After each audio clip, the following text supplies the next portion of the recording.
Welcome to the Revenue Builders Podcast, a weekly show featuring B2B sales leaders and executives. Hosted by five-time CRO John McMahon and Force Management co-founder John Kaplan, the show goes behind the scenes with the people who have been there, done that, and seen the results. If you enjoy our content, please subscribe, rate, and review the show to help us reach more people. Revenue Builders is brought to you by Force Management. We help companies improve sales performance, executing the growth strategy at the point of sale. Find us at forcemanagement.com. Enjoy today's episode. So, Chris, pipeline generation, is that still alive, or is that dead, or is it like barely breathing? Is it making a comeback? What's going on in pipeline generation in your view? In my opinion is that it's still very much alive. And I think it's maybe the rules have changed slightly with AI and, meeting preparation, etc. But I really think it's alive. And I remember when we started in Leapwork, we had to rebuild the culture of having a pipeline generation culture. And that change management can sometimes be painful. And we had to sell the reps and the new reps that this is how we're going to control our own future. But I think many people before me on this podcast have talked about the importance of why. I think one of the things that we did in the previous companies is to kind of like sew it together for the reps, which means one thing is to own your own future and build your own champions and do bigger deals, etc.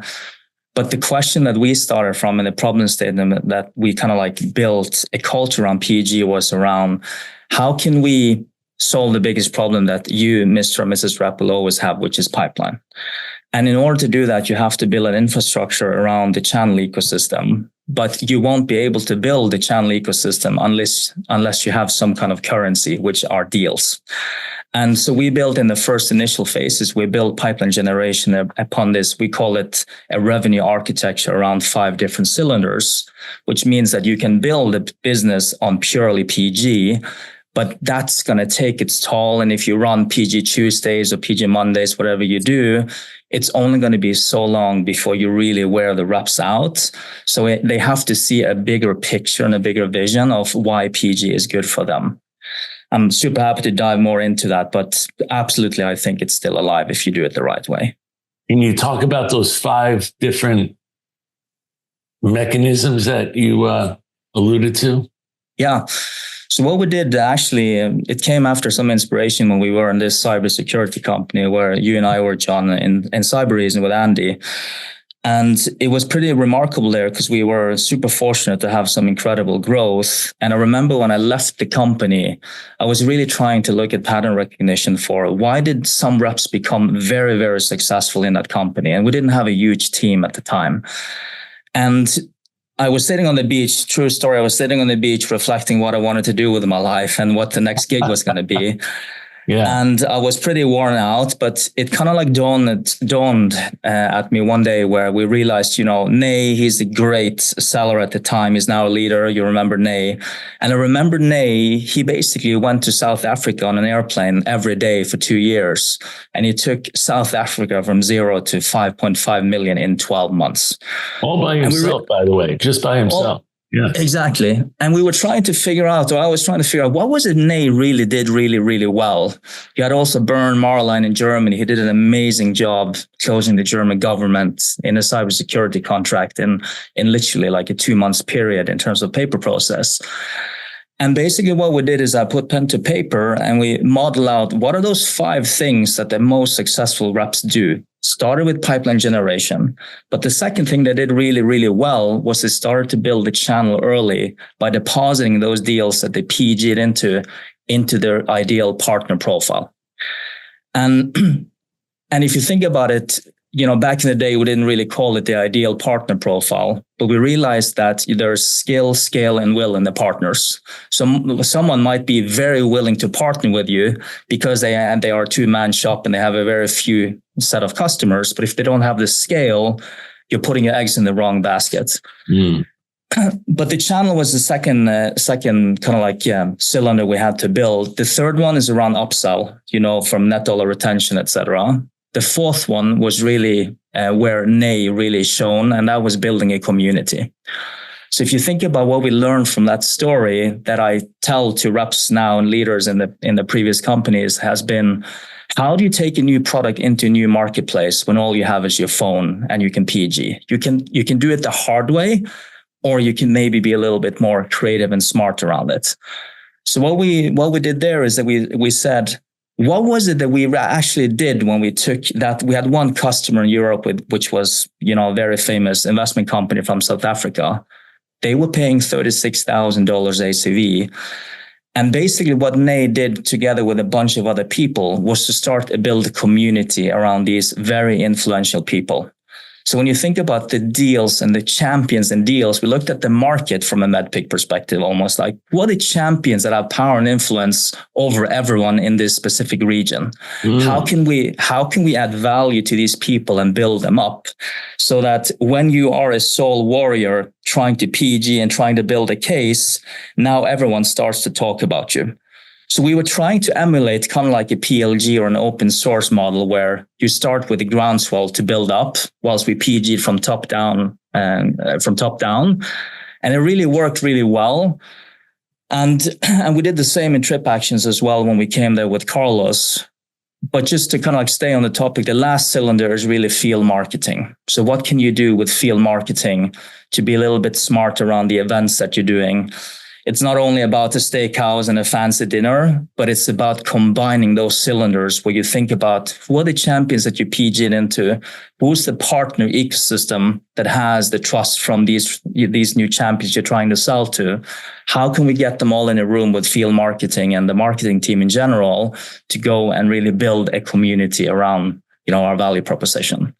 Yeah. So that was in the community. What I think you're doing is you're also looking for referrals, right? So then you're essentially building up these potential or champions where you have sold, looking for referrals to other champions inside that same community, right? Exactly. And then Chris, when the you other have, part, John, one other thing that I hear is on the field marketing, you're not only marketing to the community that you have tried to establish or are establishing, but you're also doing the old ABM. You're probably targeting some of those specific accounts with marketing to say, here's 5 people in that community that we've been referred to. Let's go target those 5 accounts with our marketing resources and our sales resources. Is that right? Correct. And I think the mistake that I have done, and maybe others have done it too, is to kind of like look at sales and marketing as an isolated. We talk about go-to-market teams these days, but I am the first to raise my hand that we probably did a little bit siloed approach, sales and marketing, but we weren't jointed. And I found that when you create a mission statement where we're going after the same objective together, and salespeople make it simpler for the marketing folks to say, hey, here is a list of the top 10. We want to do ABM, or we want to do, different field marketing events. It becomes, we can own it together instead of pointing fingers at, hey, I don't have the pipeline, et cetera, et cetera. So I felt like, as we kind of like moved from company to the other, having learned from that mistake has been super helpful in partnering up with the marketing folks on the other side. Chris, on this topic of like channel readiness and channel push, I wrote down as your second pillar. Can you give the audience, because I think people are listening, they're going, well, is this for emerging markets? Like if I'm like international, if I'm opening up South Africa, and, tell us a little bit more about, was there like a hub in the United States that was, moving up and having, maybe moving into the enterprise? So there are some things to learn, or is this and can it work in both? Or is this a model specific to early stage, very few reps, very few revenue, very few resources? Give us some context around these 5 pillars. Do the 5 pillars scale? Yeah. Well, there's a lot of questions or nuances to the question there, but I think if I start from when would I apply the 5-cylinder blueprint? I would say it kind of like depends on how the market is buying. If you think about cybersecurity, in this case, they typically buy from trusted partners. So you have to win those partners and relationships really, really fast. If you look at Navan or Trip Actions, it was different. That was more of a direct motion, and you didn't really have a big channel. But the channel in that respect, it was a different channel. And again, if you think about what is the objective is that multiple champions, we called it the power of three in my previous company, Leapwork, where we said, imagine if you have a triangle and you have both, in our case, we had Microsoft singing the song of Leapwork, you had the rep singing it, and you had a trusted partner. Now you have the power of three that's advocating for your value proposition. Again, it makes you appear as a much bigger force, even though it might be only a skeleton crew. So I think the first part is it can work in early stages too, if you have to mimic size in lack of a big team. So that is one. I think the other point that we learned was if you don't have a channel manager, which you might not do in the early stages as a startup, it's a salesperson, it's the CEO, it's someone that has to wear multiple hats. I think it's really hard to focus on the channel per se. So in those cases, when we looked at scale, skill, and will, we figured out that, this small boutique partner might be a better fit in this geo, whilst in North America, we might have a relationship with the Accenture, the Big Fours. We know that that's going to require much more executive alignment, much more quarterly reviews, etc. So I think it can work, but it comes down to the geo-specific requirements and maturity and go-to-markets. Yeah, understood. Great answer. Thank you. One of the partners that I always like to link into were other sales reps that sold software that didn't compete with mine, but they sold to the same persona that I was trying to sell to. And I found that when I attached myself to them and could trade lead information with them, like in this account ABC, here's the person I know can get it done for you. What do you have for me? And you're bartering or even, partnering on lead generation into those different accounts based upon the knowledge that each one of you has. Found that was pretty powerful in the early days too. 100%. And one of the new motions that we had to learn from if you think about PG Tuesday or PG Monday, whatever day you decide to generate pipeline, we started playing around in the UK specifically. We started playing around. If you looked at the current state back in the day, we had maybe Softcat, we had one or two other different channel partners. How can we get scale and start to drive a pipeline generation program where you're teaching the channel to PG? Now that is a new motion because they typically have a lot of very strong relationships. But again, if you think about the basics of how I look at PG and probably others too, as long as you can enable the reps or whoever's going to drive pipeline to be effective, who are you going to call and what are you going to say? What's your storytelling, objection handling? It's pretty basic, and we try to dumb that down so that the channel partners, we almost did 95% of the heavy lifting. Here is the veto. Here's exactly what you're going to say. Here are some stories. And we came on site on PG Tuesdays, and we started to build some pipeline that way with the channel as well. So I think PG can be super creative. And I learned a lot around PG from Carlos. He was pretty diligent on PG Tuesday and the program he ran.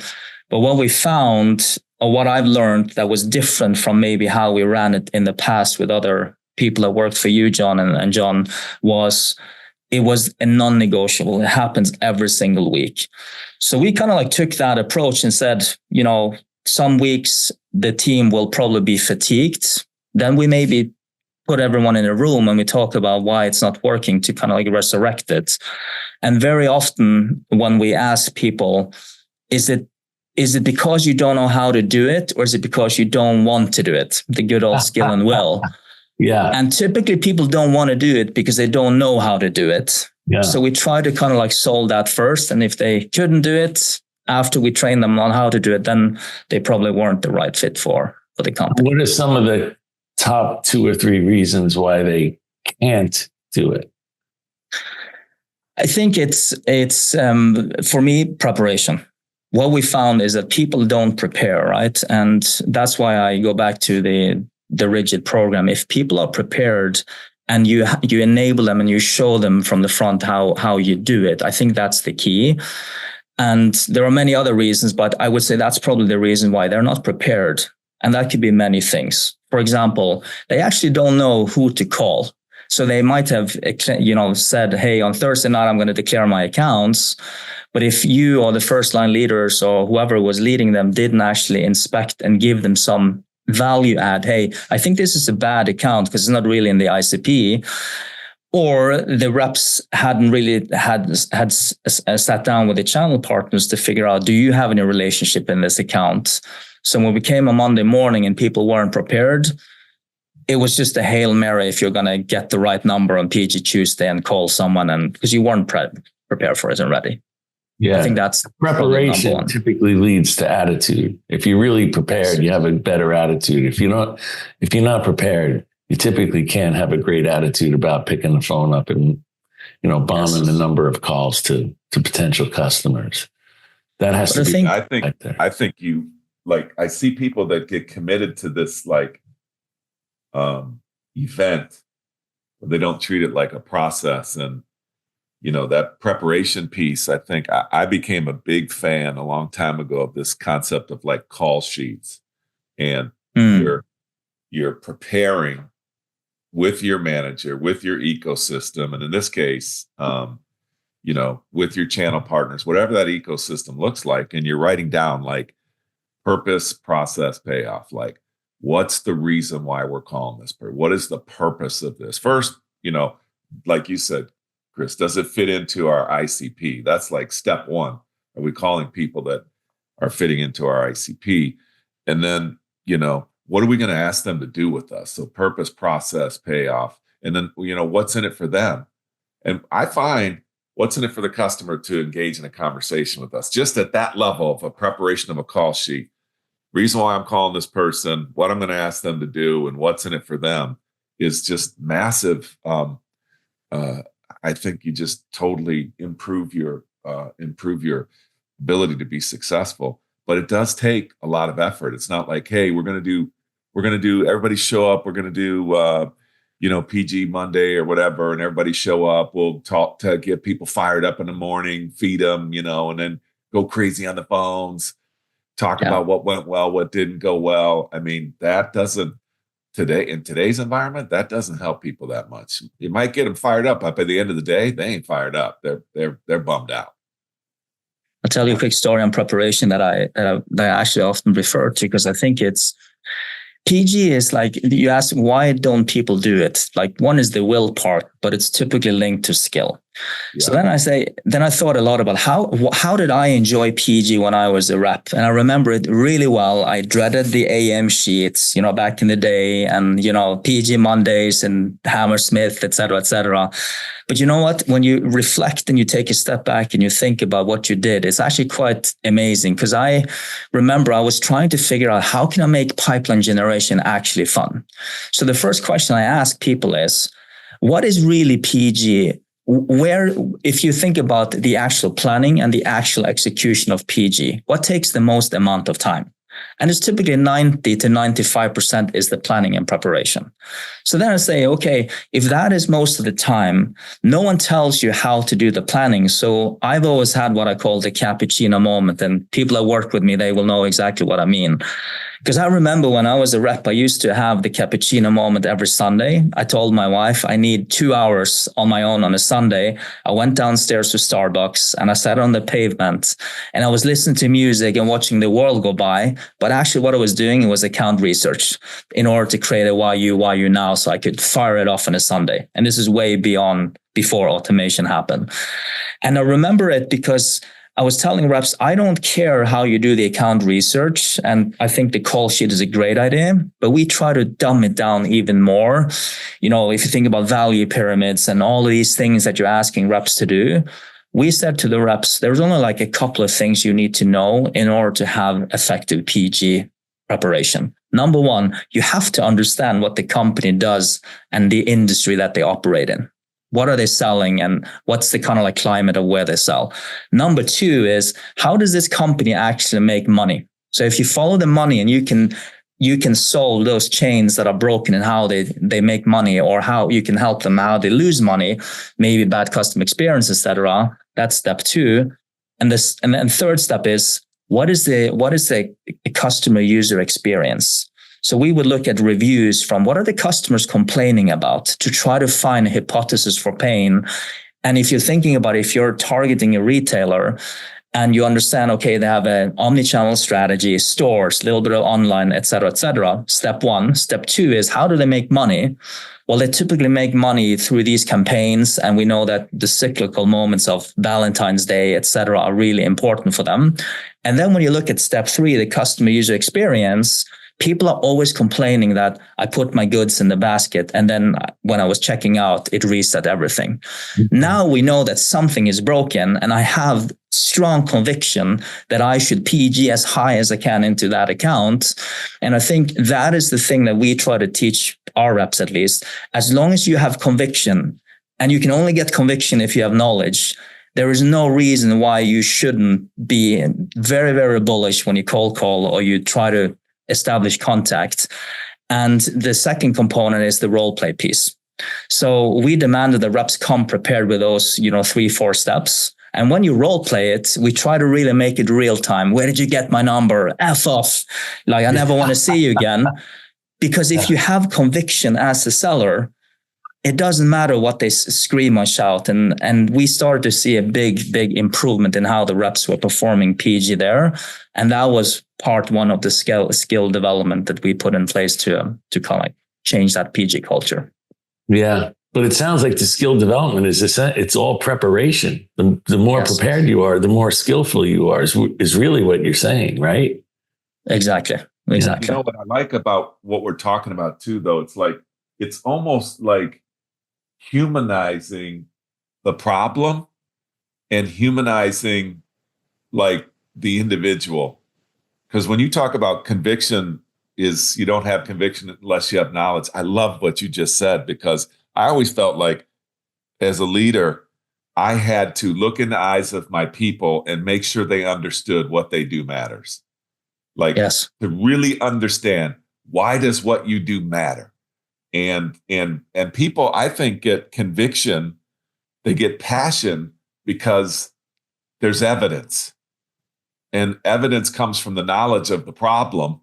And once you understand that to unlock that knowledge of the problem, you have to ask some questions, you prepare, but you're emotionally ready and you're emotionally committed to getting close to the problem, because you know that no matter what, even if the person tells me to, go stick my head in the sand, go away, there's a high probability that problem exists. And that gives me confidence and conviction. I feel like a lot of companies don't do the work to help their people get in that position to know what they do matters. It's crucial. Yes.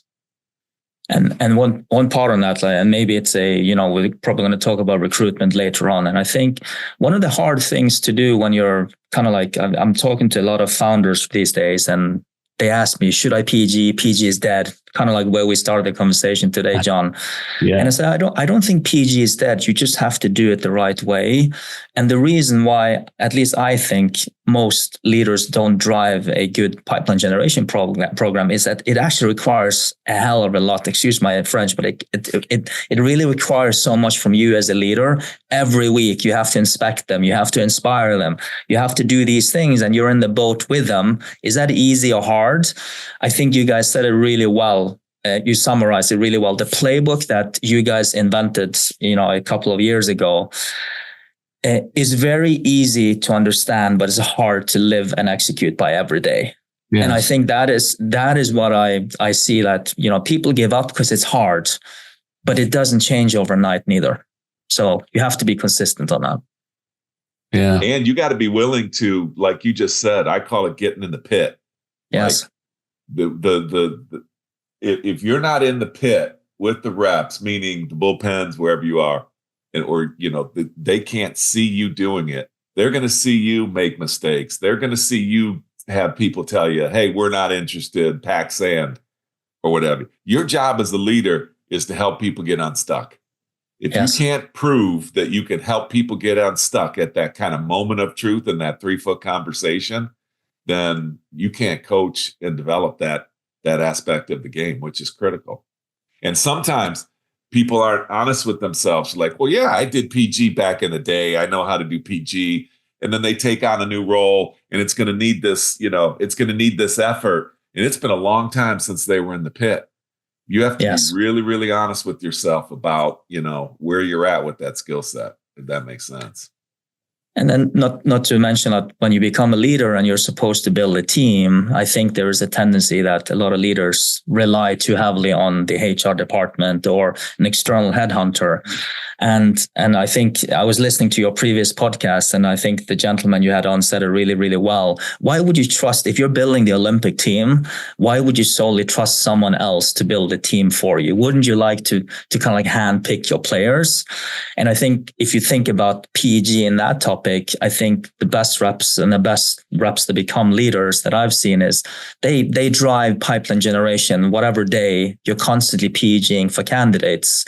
Because I remember really, really well. I don't know if you remember it, John, but the first time I met you was in Cybereason, like an official. And I had an interview with you. And I remember really well because I was pacing up and down the hallway. This was on a Sunday, actually. And my wife looked at me and she said, you look really nervous. You don't really seem this nervous. What's going on? You seem very agitated.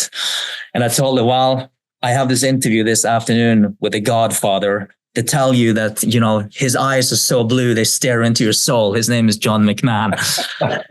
and John, you get on the call, and I don't know if you could tell, but I was really, really nervous. And I asked Andy, hey, Andy, how should I prepare for this guy? She's like, just be yourself. Just have a chat. Okay, that's helpful. So we jump on the call and we chit chat a little bit around Denmark. You have some experience from Europe, and then you leaned into the camera and you asked me one question, and I remembered really, really well. And you asked me, hey, Chris, how are you going to recruit people that are far better than you when you're going to build a team as a new, highly inexperienced leader? And you kind of like leant back in your chair. And I remember the answer I gave you because it's something that I've used ever since. And I was lucky and I kind of said something that resonated, but I said something along the lines that when you are an unknown entity and you might not have the CV and the experience that these people that you're trying to hire have, your job is really to make them super successful. So recruiting as a team sport is step one. You have to include the CFO and the CEO. And the MRC, the requirement that I was trying to influence in that process is to say to the candidates that I might not be here tomorrow, but you shouldn't only join this company just because I am here. I would strongly recommend you to vet, the rest of the executive team and the C-level in particular. And in that process, hopefully show the strength of the rest of the team so that we recruit and we stand united. And it's a topic that I often hear from founders too. How am I supposed, a small little company from Europe in our case, how are we supposed to recruit these A players that doesn't even consider joining a small little company like ours? And I think we had to go through that pain as well. I actually labeled that in the interview process. And I said to them, look, there's probably two questions in your mind right now. And I just wanted to start up front with that. Number one is, why would you join a small little company from Copenhagen that the world has never heard about? And number two, why on earth would you be excited about joining a company that does quality assurance and test automation? Mm-hmm. And they kind of like chuckled. But it's really important to label it because you know that those two objections will hit you down in the recruitment process. And I think the team sport of recruiting is really important, but it also starts with you pipeline generating into these different individuals that you want to build your dream team around. And I think that is probably one thing that I see a lot of people are missing, that they offshore it or outsource it to someone else to do that job. Yeah, I love that too, Chris, because go ahead, Johnny. It's so deep because it's totally related to PG. It's totally related to a leader helping their leaders or helping their people. And I love what you just said. Like, I want second line leaders to really think about this. And one of the greatest way to help a first line leader, I used to say to people, is that same question: Why ABC? Why us?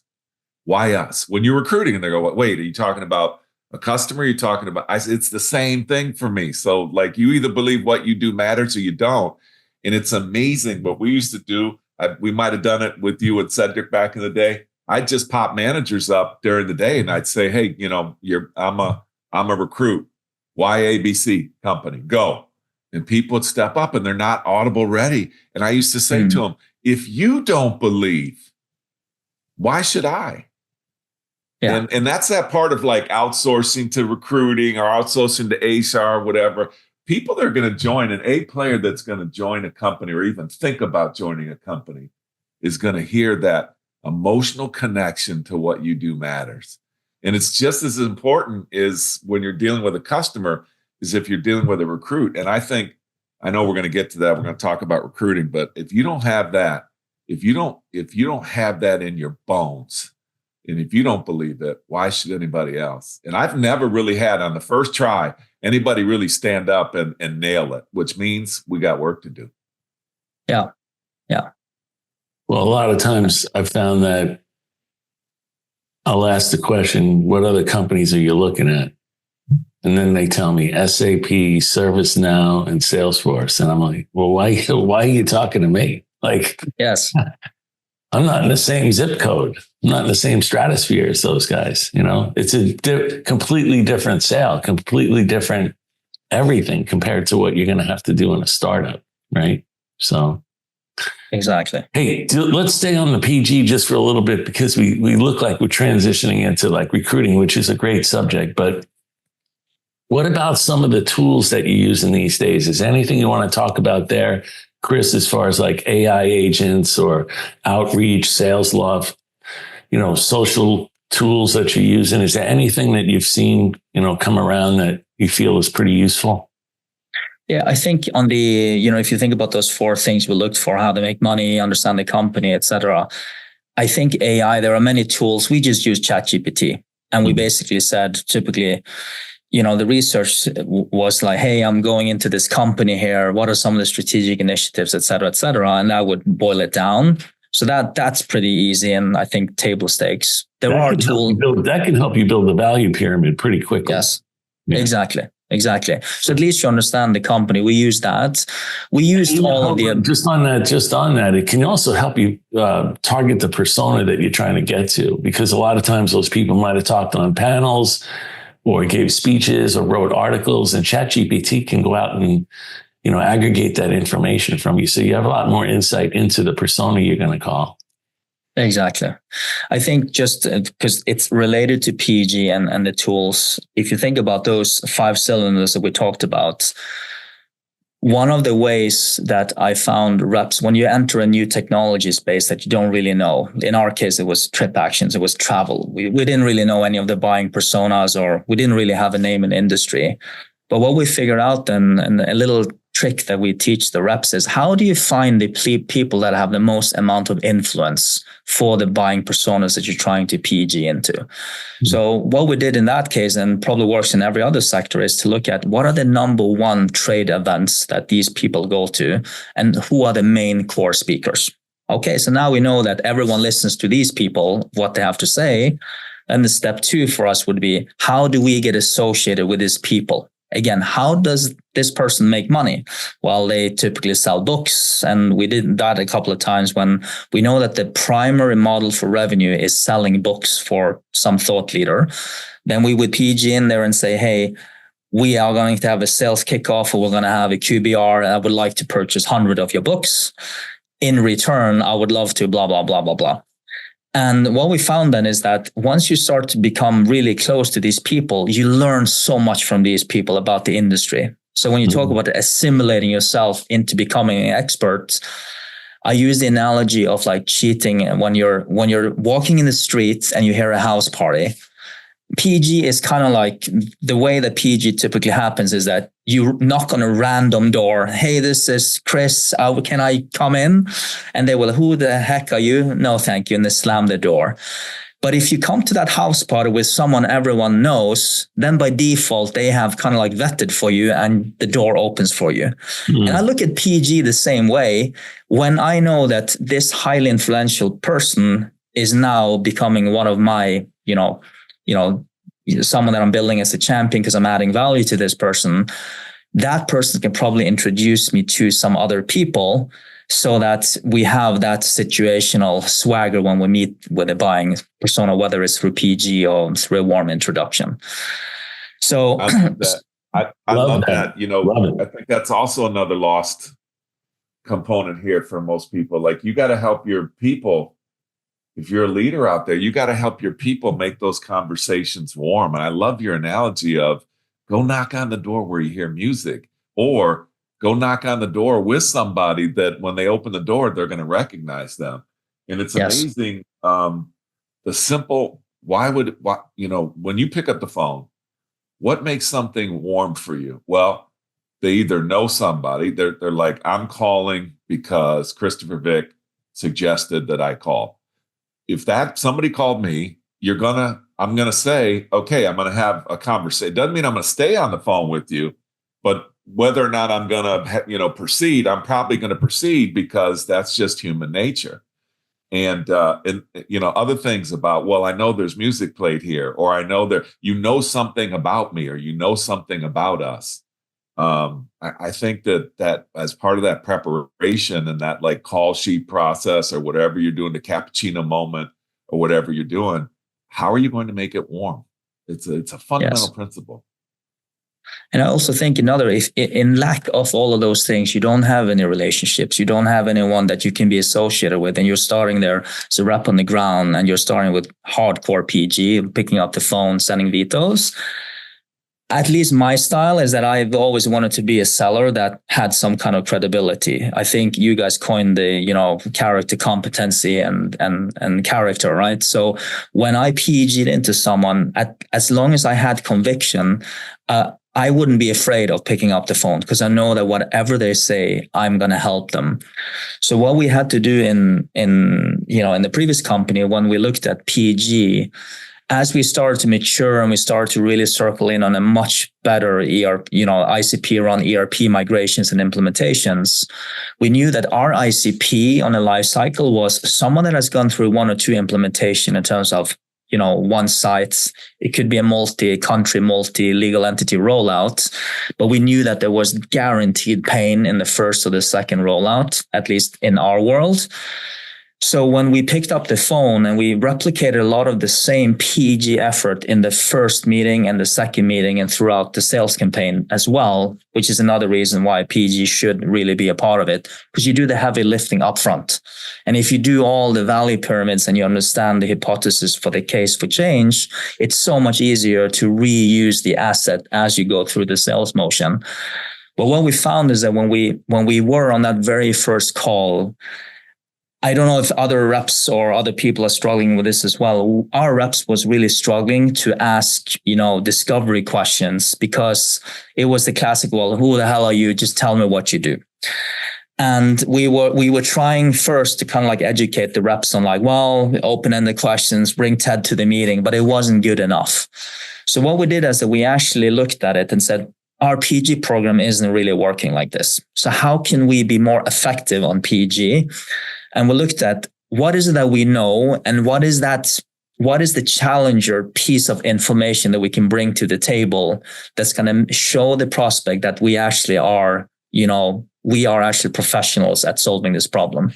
So we pivoted slightly and said, the reason why I'm calling you is that I understand that you've been going through one or two, multi-site, multi-country rollouts. Microsoft has basically told us about the most strategic projects that they're rolling out, and your company is on the list. And if you're anything like any of the other implementation that's going on now, you're probably struggling with X, Y, and Z. This is how we do it, and this is how we do it better, blah, blah, blah. Tell me if that's highly irrelevant for you guys to discuss right now. And then we just ask the reps to shut up. And by using a much more tailored challenger approach, where you actually show a little bit of domain expertise, we start to book much more meetings. And I think that is repeatable into any company. by basically having a hypothesis for why you're calling them, where you truly, truly understand the pain that they're going through. Because once we came across that hurdle where they say, okay, fair enough. Yeah, true. I acknowledge that. Then what we did in that first meeting is that we actually showed them a little bit of the work we're doing. And we had a little bit more of a consultant approach to it and said, look, today I'm going to show you a little bit around what we do. I'm mostly interested in understanding where you guys are and where you want to take it. But just as an example, we started to flash some of the assets where we showed some of the complexity and exactly the risk areas and how we were solving, these bottlenecks for the companies. And we made it very clear that the reason why we're going to ask you some questions later is that we do this piece of work, this advisory we do for free in the initial phases. So it's really important for our team. We're a small team that we're spending time where there is some challenges and some pain and where there is executive buy-in to solve it as well.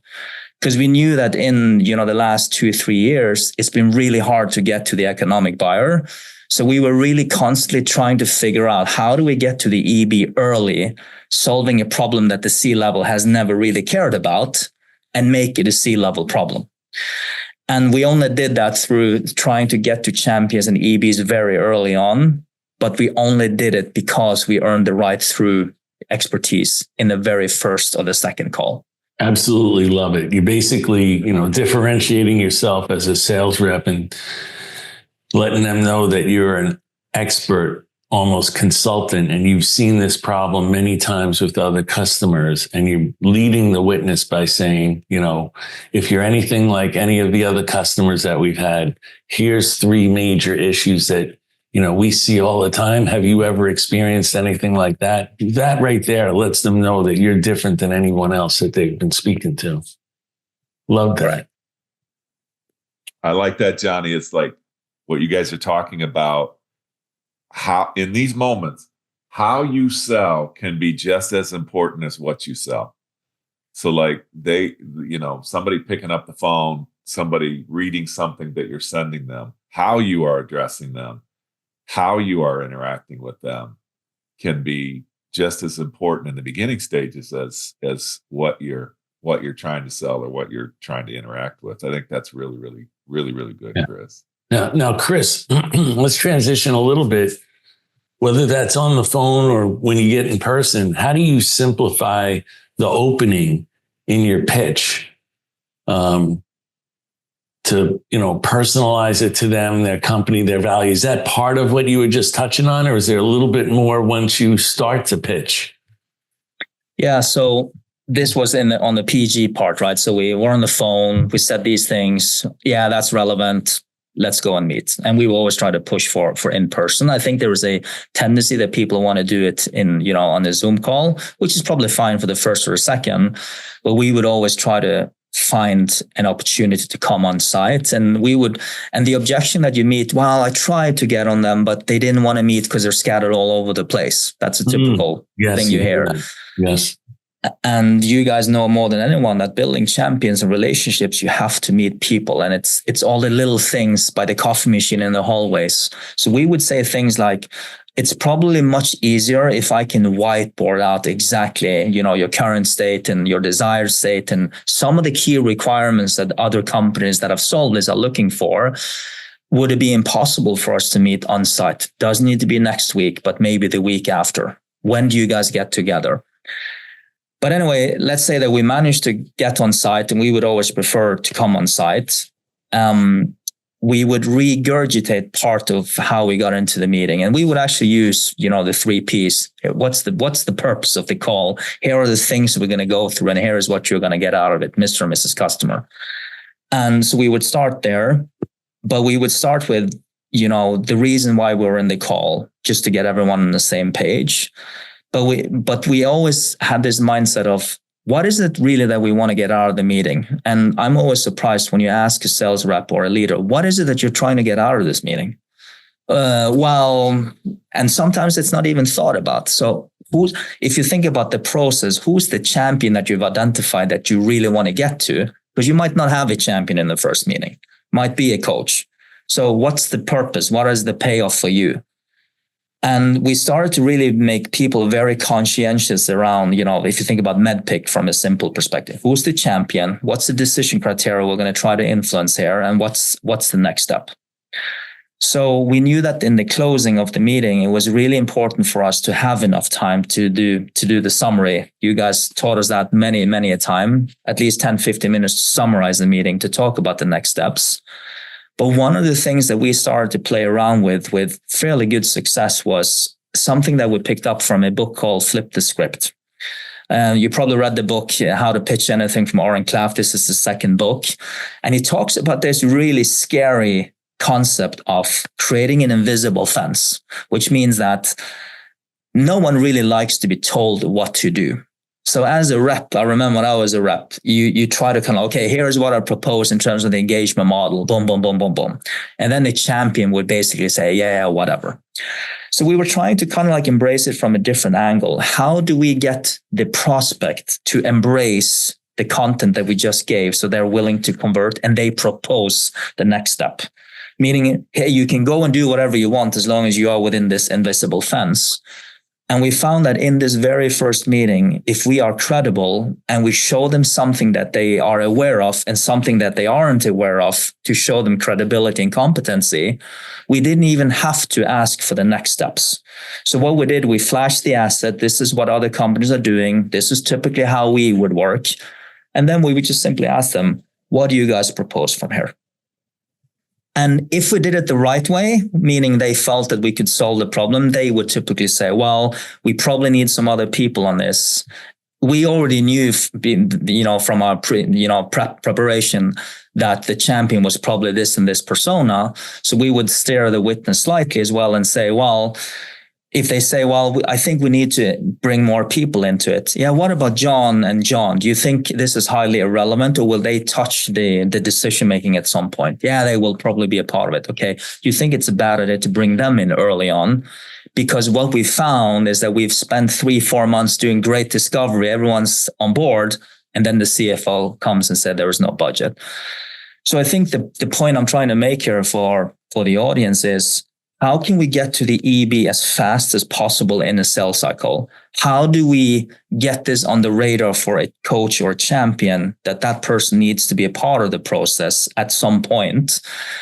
And because if you think about where most reps are struggling, it's always around, you didn't have a champion, so you lost the deal. Oh, the deal is stalling and it was never winnable in the first place.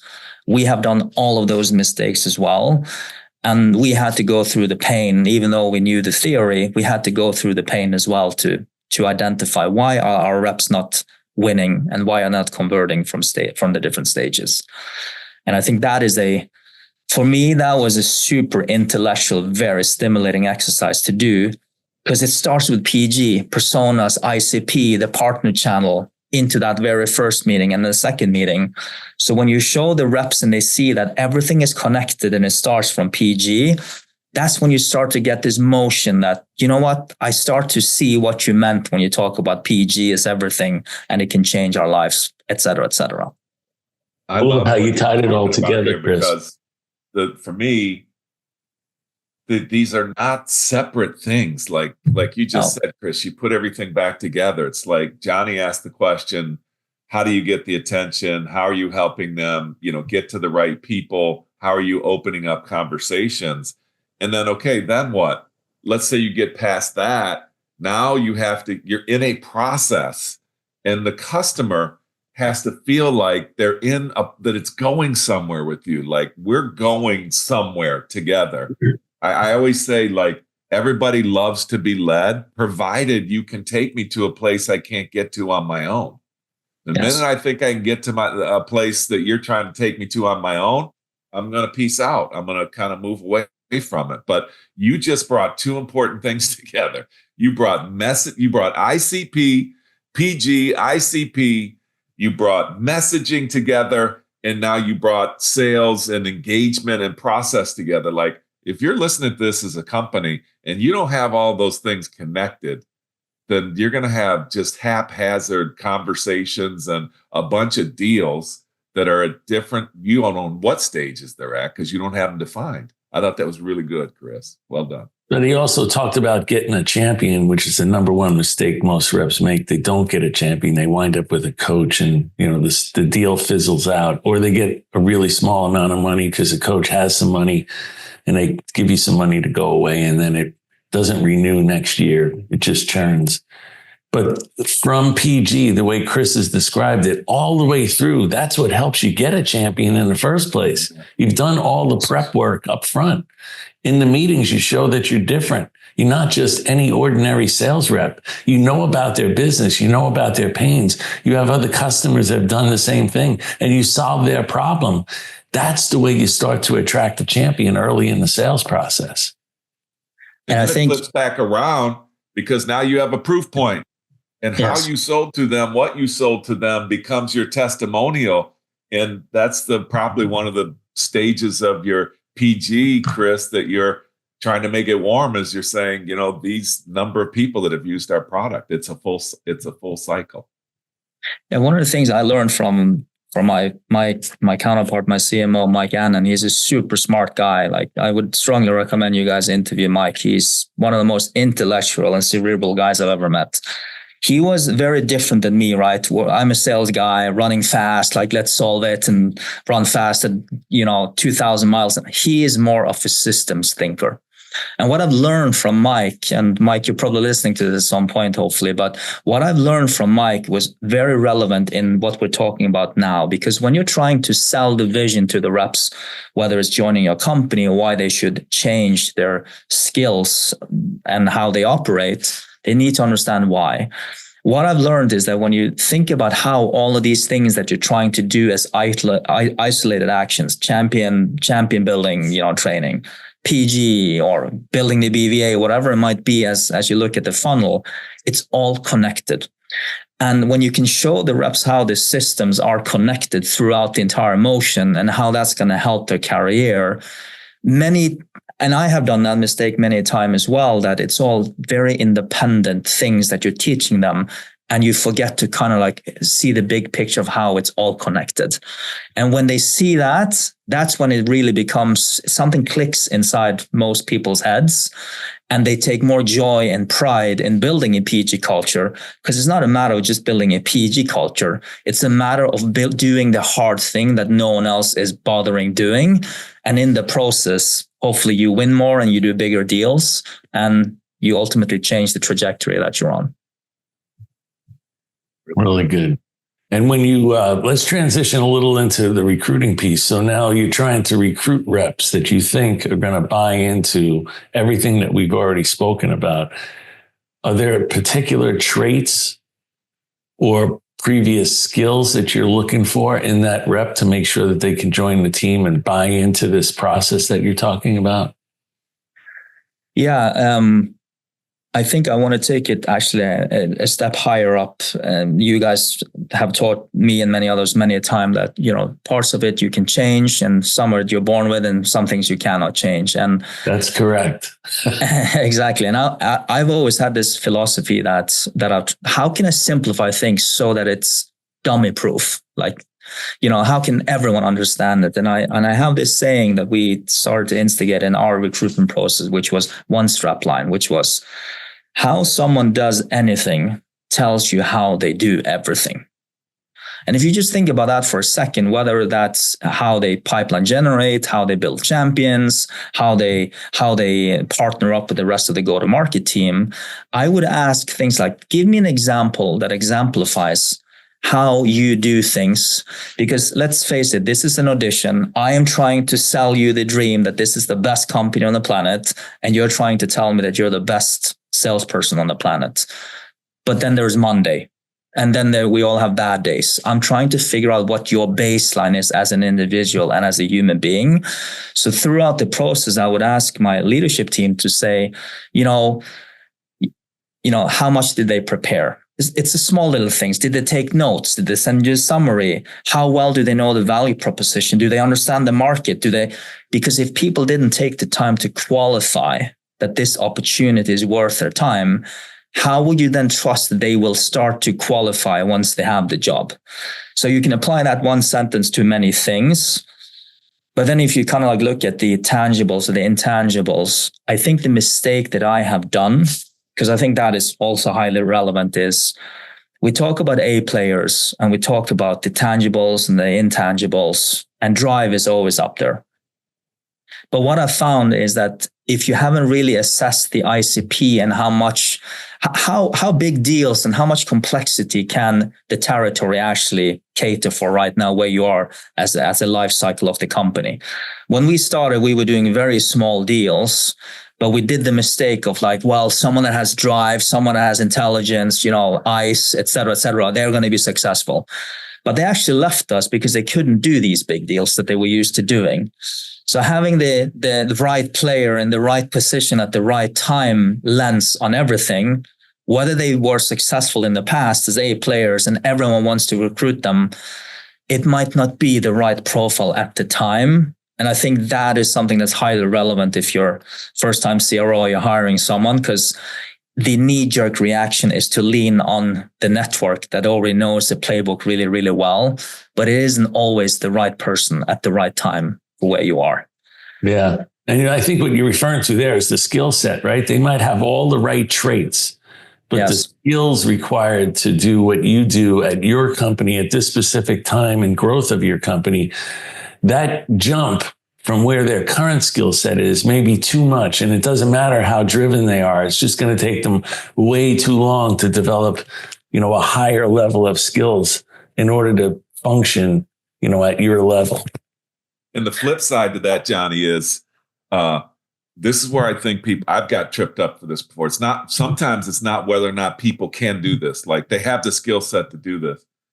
But what I'm asking them to do in the job, they might not want to do.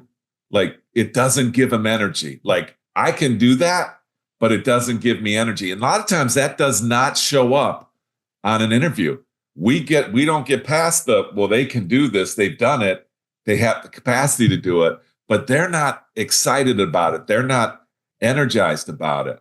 So that's the flip side of what you just talked about, Johnny. And I'm glad we've got this conversation, because one of the things you said earlier, John and Chris, that I want to bring back is you gave a very specific, John, shout out to what you used to do with the partners. And that was a very mature thought process. Who else calls on this persona? They don't compete against me.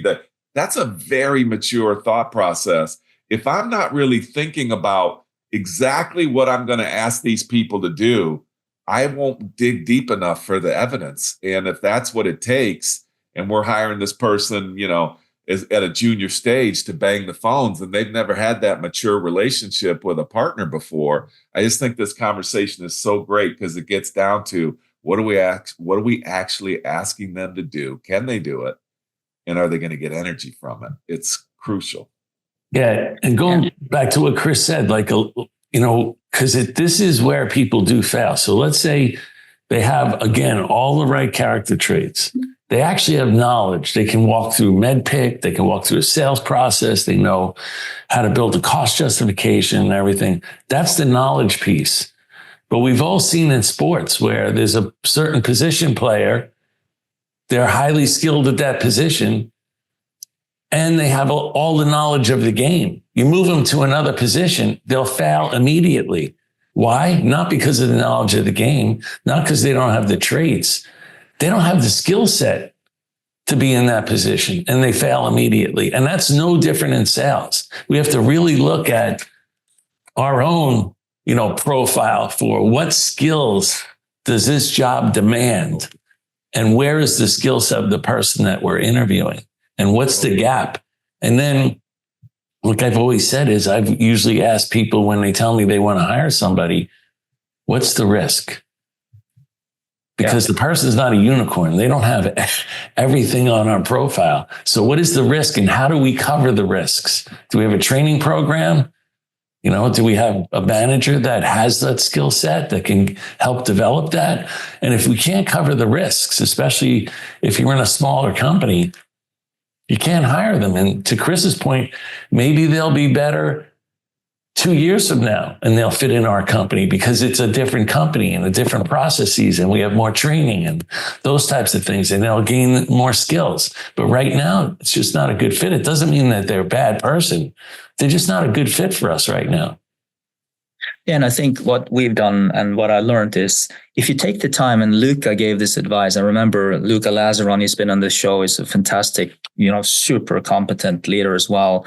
I remember when we were in Fuse together many years ago, he said one thing that I lived by ever since, which was every time you jump on an interview, have the mindset that this is going to be the best interview you've ever had. And you need to reflect first meeting excellence in front of this candidate too, so that they feel it. Again, how you do anything tells you how you do everything. So if the candidate just in that very first meeting meets a highly prepared, has dug in and really are uber curious about the different steps. I understood you did these and these things, blah, blah, blah. That leaves a lasting impression on the candidate versus the other company that's another maybe startup where the hiring manager literally just came off a call 2 minutes too late in and they start to grill the candidate. So if you think about this whole sell until they want to buy, but come prepared, I think a lot of young leaders and, whoever is recruiting today, they take shortcuts and they don't prepare and they actually don't live by the values that they're trying to teach the reps downstream once they become a seller in that company. Well, to that point, I've also seen it where when you do ask a leader, sell me on the opportunity, they actually cannot sell the opportunity. So they might be decent interviewers. Yes. But they're horrible at selling the opportunity. Horrible. And they come to the table, Johnny, without that 50, as Chris is saying, it's 50-50, man. 50% of it, I'm vetting you. And 50% of it, Mr. and Mrs. Candidate, I expect you to be vetting me and us. So actually, it might be a little it's a little bit of a nuance, Johnny, but I think as you go from the first line leader up the ranks, that percentage can change, Yeah. Because that first line leader, to Chris's point, that rep has to buy into that leader. They're buying the product, they're buying the company, and they're buying the first line manager. That's the person that's going to steer their career. So they're buying that person. That person has to do a lot of selling, not only on the product and the company, but on themselves. So that percentage can change. It may not even be 50-50 in the first. That's really good, Johnny. There's a statistic out there that says, people don't leave companies. They leave people. Yeah, absolutely. That's a good one. Yeah.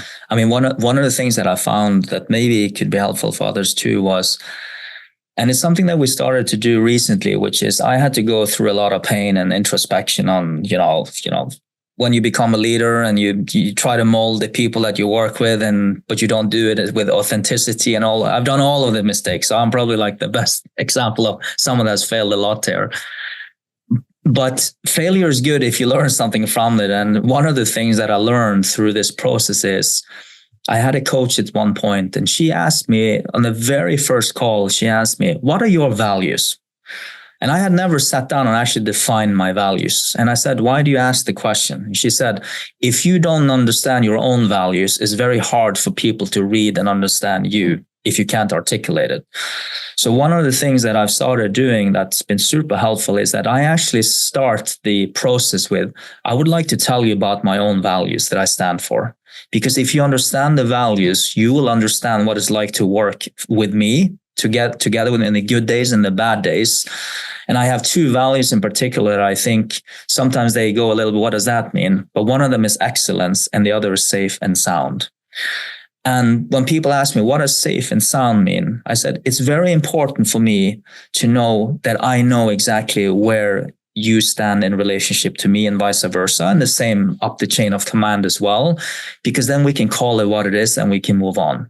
So if you came to a meeting and you didn't prepare well, and because of lack of preparation, the meeting didn't go that well, then let's talk about it. But at least you know where you stand in relationship to me, and that safe and sound value you will always have.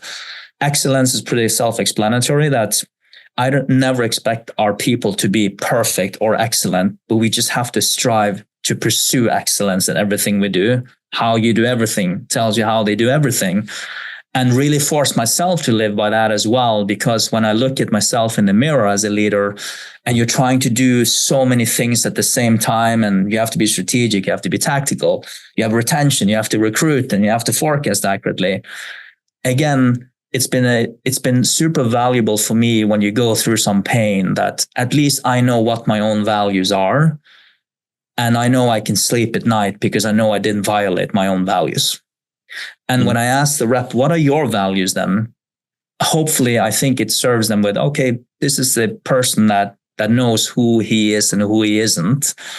And typically people haven't done the exercise of value definement, but I typically ask them, what is 2 or 3 values that I will be surprised about? And how does that show up in work on a bad Monday? And it's amazing what you learn from people, and you can go to such a depth in truly understanding where they come from and how the past has shaped them, so that you can kind of like see what's coming in the future. And I think as a hiring manager, getting that emotional connection with your buyer, so to speak, the recruit early in the process is a unique differentiator versus all the other competitors that's just trying to fill seats and get people to join the bus. Really powerful, Chris. Dude, Very he powerful. killed it. Love it. I don't know. It's a lot of pain. A lot of pain. Yeah. A lot of pain. And one of the things you talked about excellence, it reminds me of this Vince Lombardi. He was a famous football coach in the United States. He said, what we're doing is we're chasing perfection. And if we chase perfection hard enough, we might just catch excellence. I thought that was a pretty cool quote. Yeah. That's a really nice one. Well, Chris Vik, man, we could have Chris on for a couple hours. Great. It was a great discussion. Chris, you're a beast. Well done. Well, it's a pleasure to be here, guys, and thank you so much for hosting me. I was actually not sure if I was going to join or not, because I felt very humbled to be asked by this. But hopefully, my lessons learned and failures can help someone else not do the same mistake. So I really appreciate it. We have to have you back on, because there's a number of things we wanted to speak about, but we didn't have the time. So thanks again, and hopefully we can have you back on if you're up for it. Anytime, guys. Thank you so much. Have a good day. Thank you, Chris Vik. Thank you, Johnny Kaplan. And thanks to everyone for listening to another episode of the Revenue Builders Podcast. Thanks for listening to today's episode. Be sure to check us out at forcemanagement.com.